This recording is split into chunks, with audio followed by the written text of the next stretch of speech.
Здравствуйте, дорогие друзья! Сегодня по-прежнему 14 ноября, вторник, и я продолжаю сегодняшний выпуск новостей. Перейду к другому вопросу. Так, что должно в нас вдохновить? Вот я вам сказал, что основная причина, на которую ссылаются избиратели здесь, это то, что жалуются якобы их народ, поддержка среди которого главным образом среди республиканцев падает, поддержка Украины.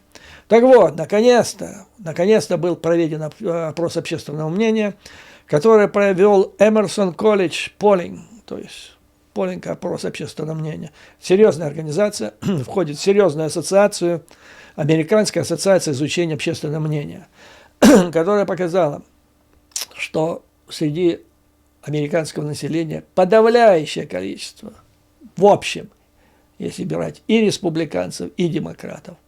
Если речь идет о поддержке НАТО, в том числе США, Великобритании, стоит ли поддерживать Украину и Израиль, подавляющее большинство опрошенных за помощь Украине и Израилю. Я вам назову цифры, это потрясающая цифра.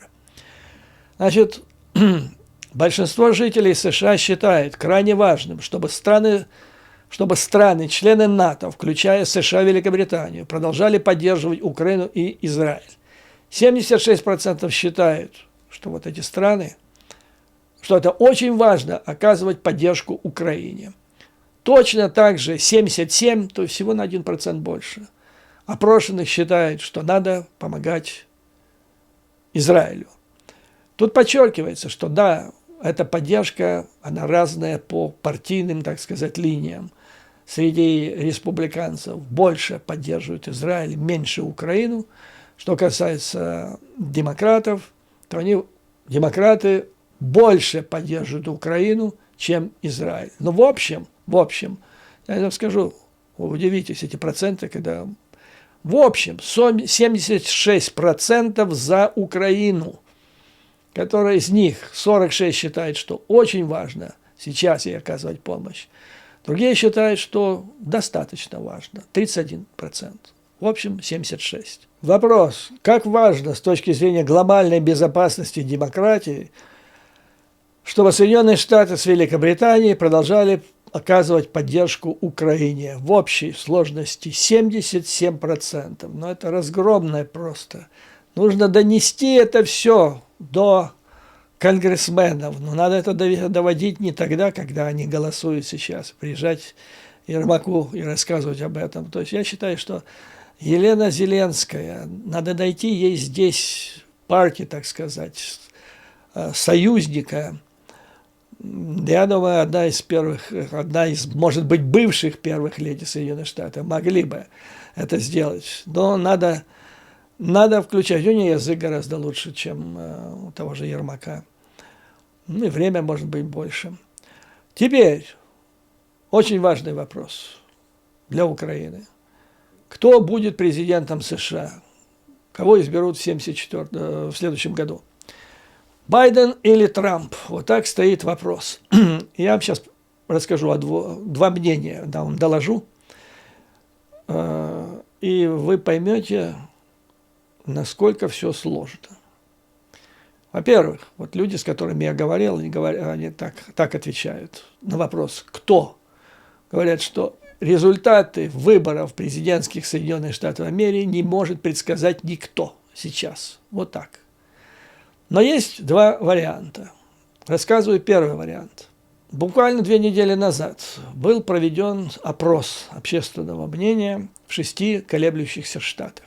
Это те штаты, от которых зависит, кто будет избран президентом, потому что есть республиканские штаты, есть демократические, там что ни делай, ничего не изменится, так они останутся. А вот 6 штатов – это там, где все и решится. Так вот, этот опрос показал, что Байден проигрывает Трампу в 5 штатах из 6, причем проигрывает серьезно.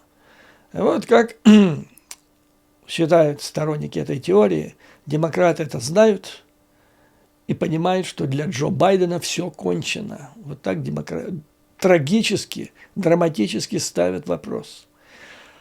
И демократы это знают, за пределы ближайшего окружения Байдена все понимают, что ситуацию исправить невозможно, и весь вопрос, что делать дальше.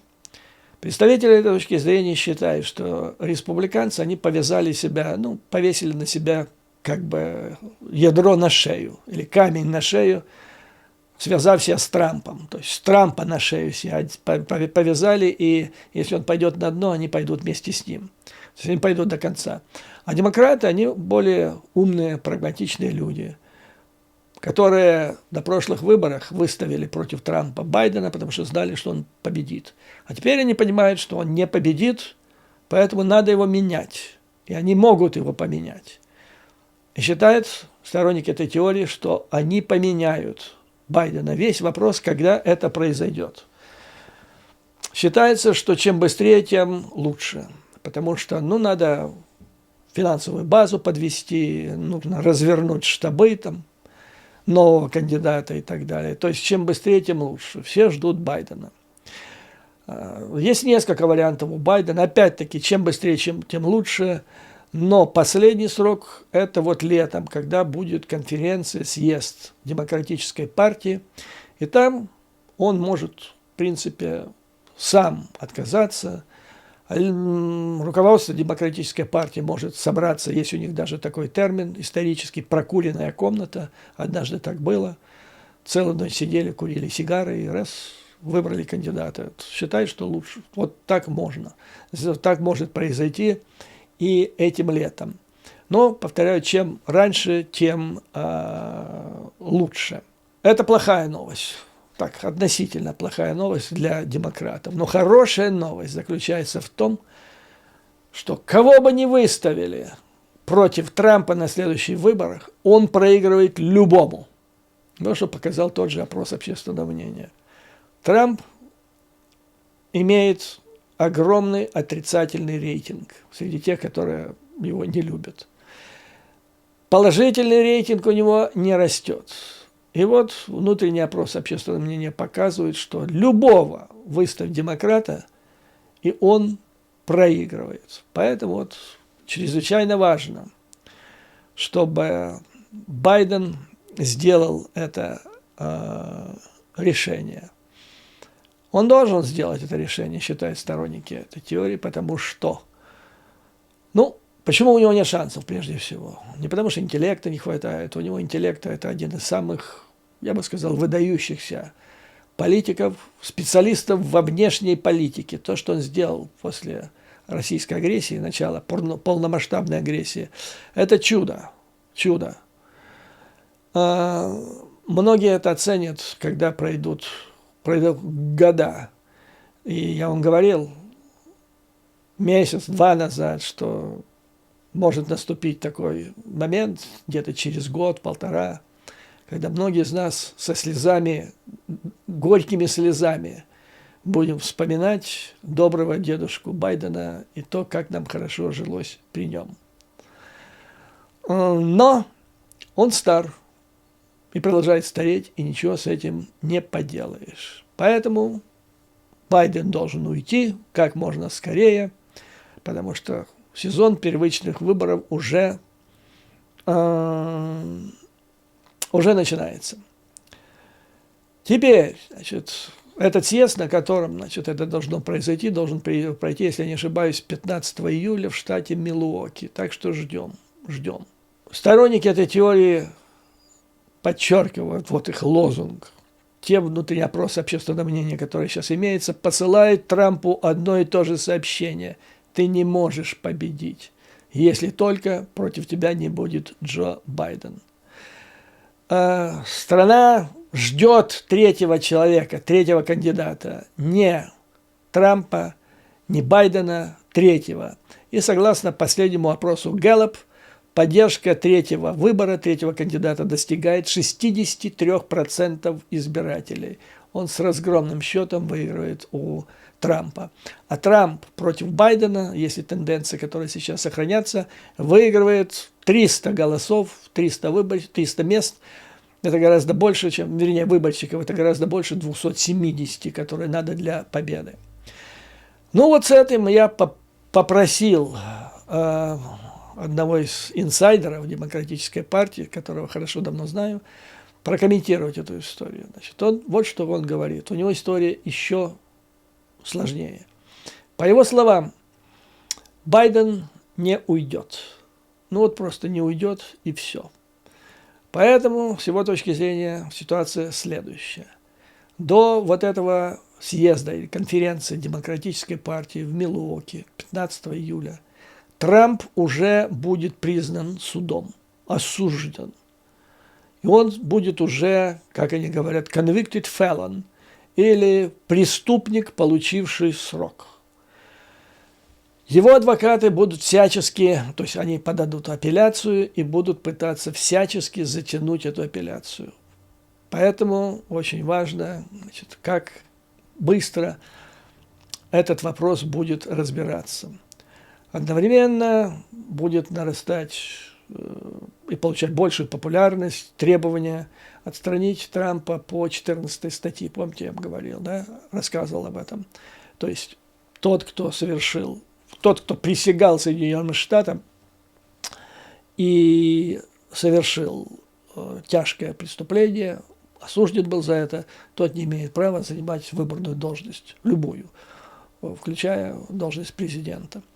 Так вот, значит, Трампа, по идее, должны осудить, он будет сидеть на апелляции, и там все зависит от апелляции. Если она будет задерживаться, Трамп, это его расчеты якобы, он считает, что он будет, будучи уже осужденным преступником, совершившим тяжкое преступление, пойдет на президентские выборы в надежде выиграть их, а как вот говорит предыдущая теория, у него якобы есть шансы, с тем, чтобы стать президентом, и сам себя он помилует.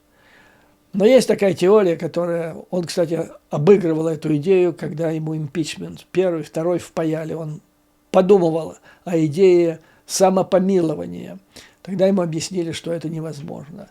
Как будет сейчас, это другой вопрос.